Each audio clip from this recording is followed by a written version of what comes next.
Hello, everyone, and welcome back to our reading of The Black Arrow. Today's chapter, How Dick Changed Sides. Let's get started. Dick, blowing out his lamp lest it should attract attention, led the way upstairs and along the corridor. In the brown chamber, the rope had been made fast to the frame of an exceedingly heavy and ancient bed. It had not been detached, and Dick, taking the coil to the window, began to lower it slowly and cautiously into the darkness of the night. Joan stood by, but as the rope lengthened and still Dick continued to pay out, extreme fear began to conquer her resolution. "Dick," she said, "is it so deep? I may not essay it. I should infallibly fall, good Dick." It was just at the delicate moment of the operations that she spoke. Dick started. The remainder of the coil slipped from his grasp, and the end fell with a splash into the moat. Instantly, from the battlements above, the voice of a sentinel cried, "Who goes?" "A Moraine!" cried Dick. "We are paid now. Down with you, take the rope." "I cannot," she cried, recoiling. "Then ye cannot, no more can I," said Shelton. "How can I swim the moat without you? Do ye desert me, then?" "Dick," she gasped, "I cannot. The strength is gone from me." "By the mass, then we are all shent," he shouted, stamping his foot, and then, hearing steps, he ran to the room door and sought to close it. Before he could shoot the bolt, strong arms were thrusting it back upon him from the other side. He struggled for a second, then feeling himself overpowered, ran back to the window. The girl had fallen against the wall in the embrasure of the window. She was more than half insensible, and when he tried to raise her in his arms, her body was limp and unresponsive. At the same moment, the men who had forced the door against him laid hold upon him. The first he poniarded at a blow, and the others, falling back for a second in some disorder, he profited by the chance bestrode the window sill, seized the cord in both hands, and let his body slip. The cord was knotted, which made it the easier to descend.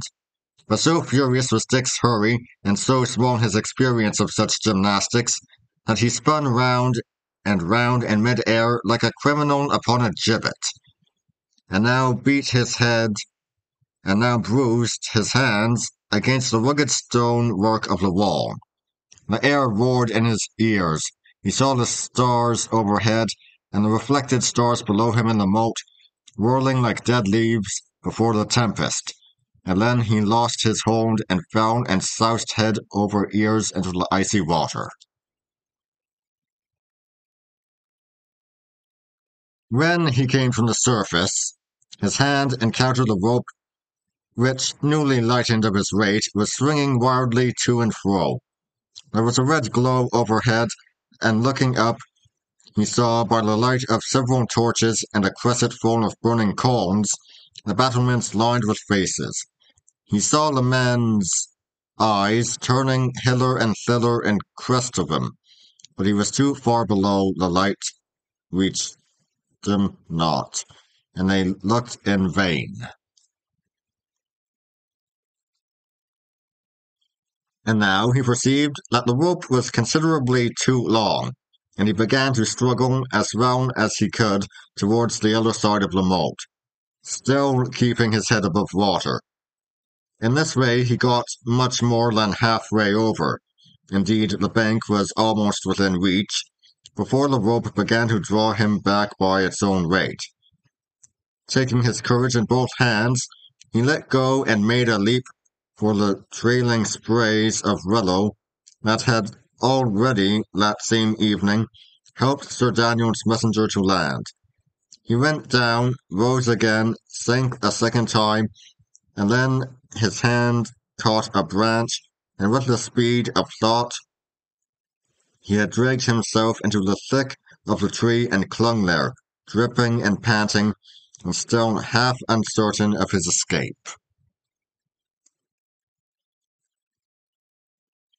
But all this had not been done without a considerable splashing, which had so far indicated his position to the men along the battlements.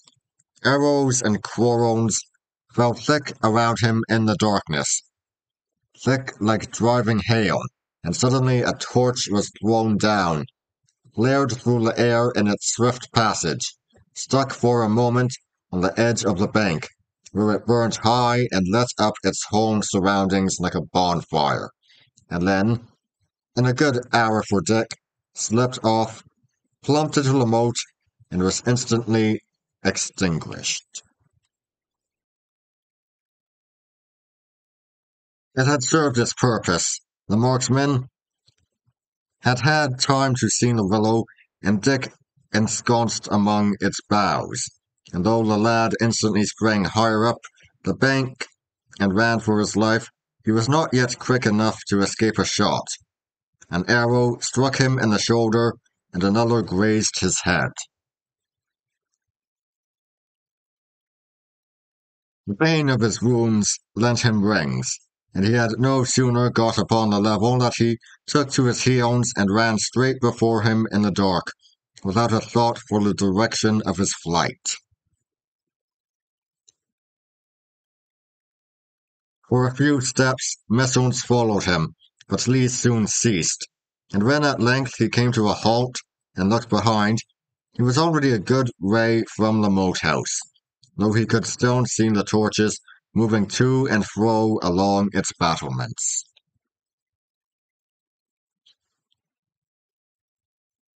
He leaned against a tree, streaming with blood and water, bruised, wounded, and alone.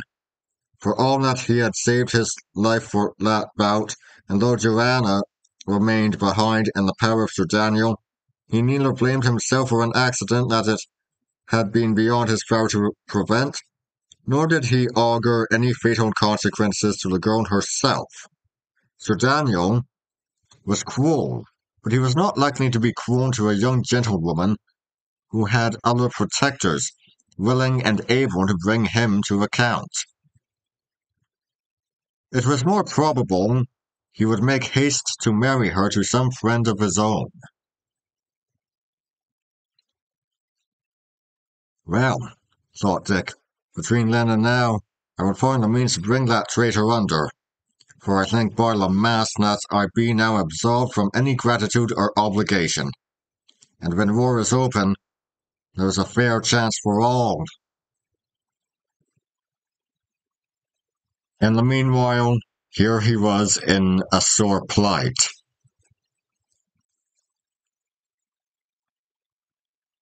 For some little way further, he struggled forward, through the forest, but what with the pain of his wounds, the darkness of the night, and the extreme uneasiness and confusion of his mind, he soon became equally unable to guard himself or to continue to push through the close undergrowth, and he was fain at length to sit down and lean his back against a tree.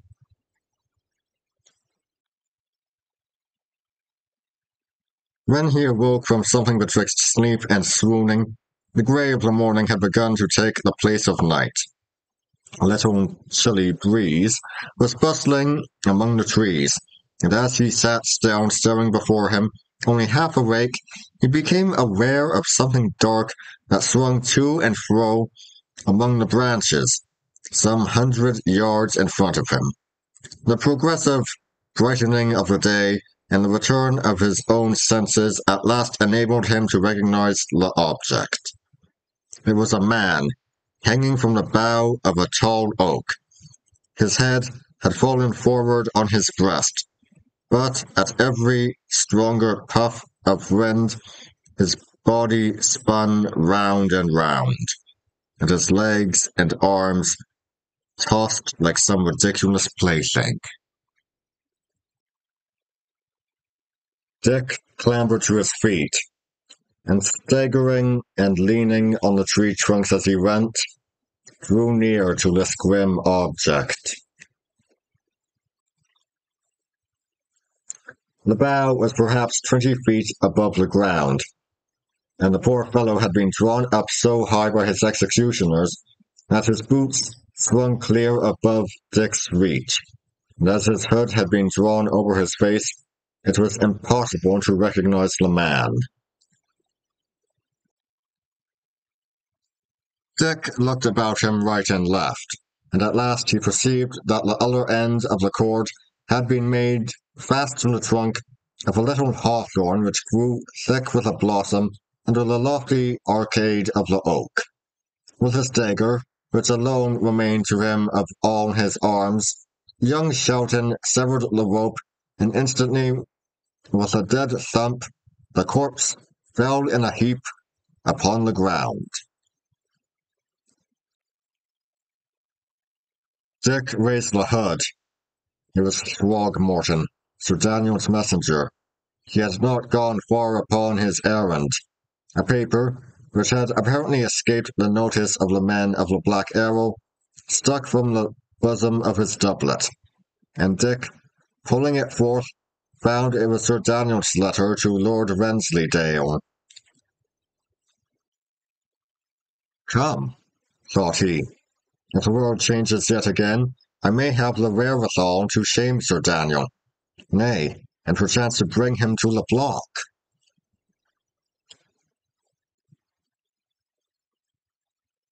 And he put the paper in his own bosom, said a prayer over the dead man, and set forth again through the woods.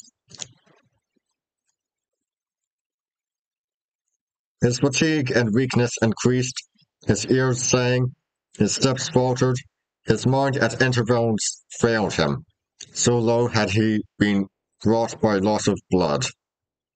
Doubtless, he made many deviations from his true path, but at last he came out upon the high road not very far from Tunstall hamlet.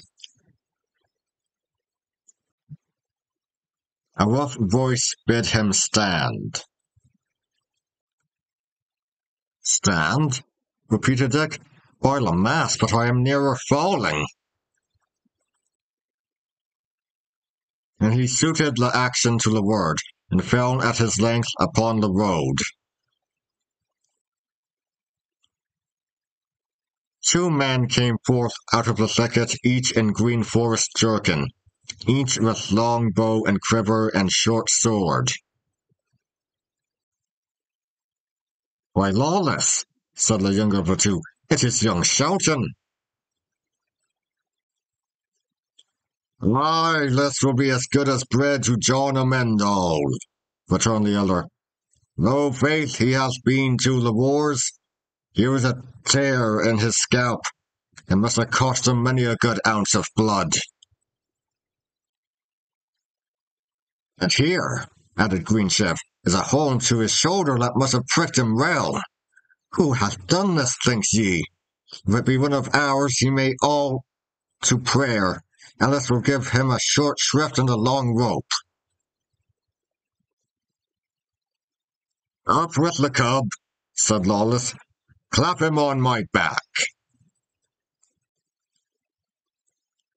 And then, when Dick had been hoisted to his shoulders, and he had taken the lad's arms about his neck and got a firm hold of him, the ex-Greyfriar added, Keep ye the post, brother Greensheve. I will on with him by myself. So Greensheve returned to his ambush on the wayside, and Lawless trudged down the hill, whistling as he went, with Dick still in a dead faint, comfortably settled on his shoulders. The sun rose as he came out of the skirts of the wood and saw Tunstall hamlet straggling up the opposite hill. All seemed quiet, but a strong post of some half a score of archers lay close by the bridge on either side of the road, and as soon as they perceived Lawless with his burden, began to bestir themselves and set arrow to string like vigilant sentries. "Who goes?" cried the man in command. "Well, Lawless, you know me as well as your own hand," returned the outlaw contemptuously. "Give the word, Lawless," returned the other. "Now heaven lighten thee, thou great fool," replied Lawless. "Did I not tell it thee myself? But ye are all mad for this playing at soldiers. When I am in the greenwood, give me greenwood raise, and my word for this tide is a fig for all mock soldiery." "Lawless, ye but show an ill example, and give us the word, fool jester," said the commander of the post. "And if I had forgotten it?" asked the other. "And you have forgotten it, as I know you have not. By the mass, I would clap an arrow into your big body," returned the first.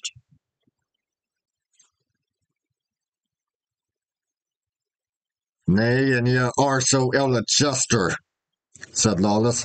"Ye shall have your word for me. Duckworth and Shelton is the word, and here to the illustration is Shelton on my shoulders, and to Duckworth do I carry him." "Pass, Lawless," said the sentry. "And where is John?" asked the Grey Friar. "He holdeth a court by the mass and taketh rents as to the manor born," cried another of the company. So it proved.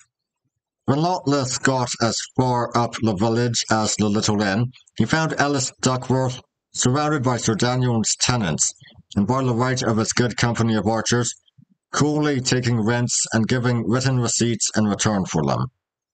On the faces of the tenants, it was plain how little this proceeding pleased them, for they argued very rightly that they would simply have to pay them twice.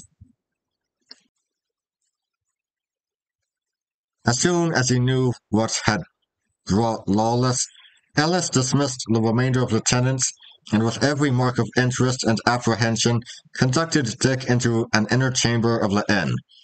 There the lad's hurts were looked to, and he was recalled by simple remedies to consciousness.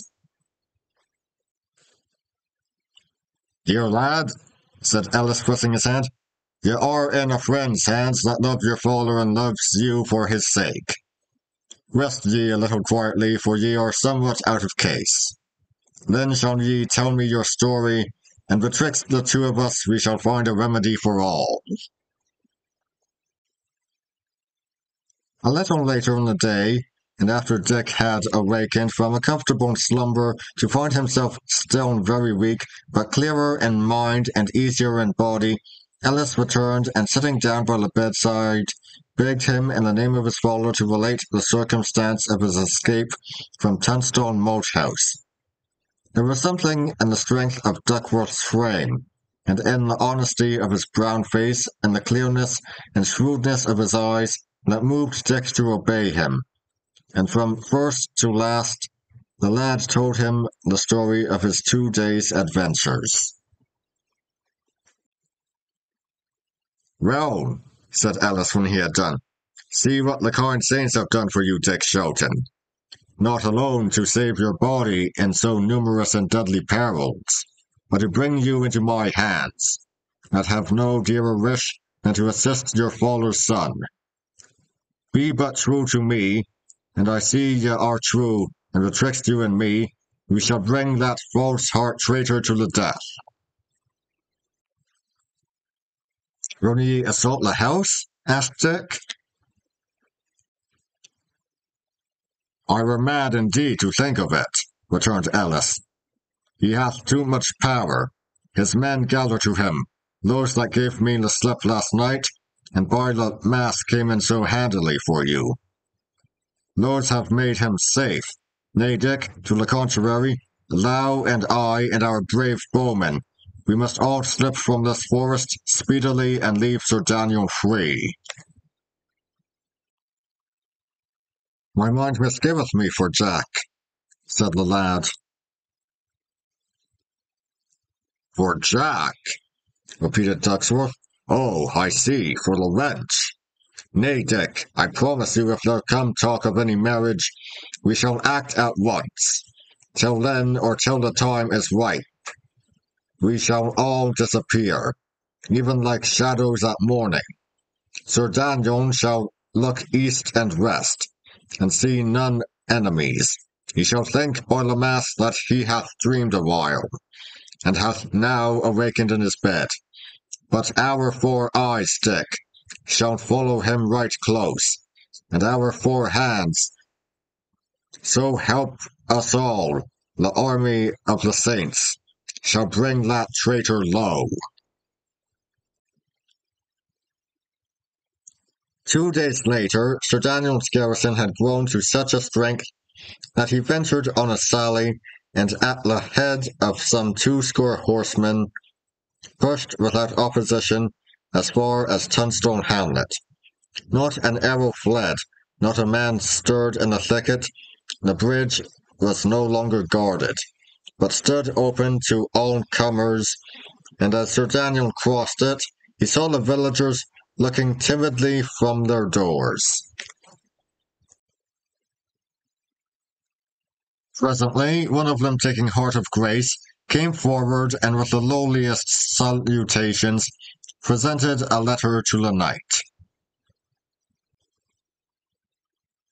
His face darkened as he read the contents. It ran thus: To the most untrue and cruel gentleman, Sir Daniel Brackley, knight, these I find ye were untrue and unkind for the first. Ye have my father's blood upon your hands. Let it be. It will not wash. Some day ye shall perish by my procurement. So much I let you to write, and I let you to write farther, that if ye seek to read to any other the gentlewoman Mistress Joan Sedley, whom that I am bound upon a great oath to read myself, the blow will be very swift. The first step therein will be thy first step to the grave. Rick Shelton. And that would be it for today.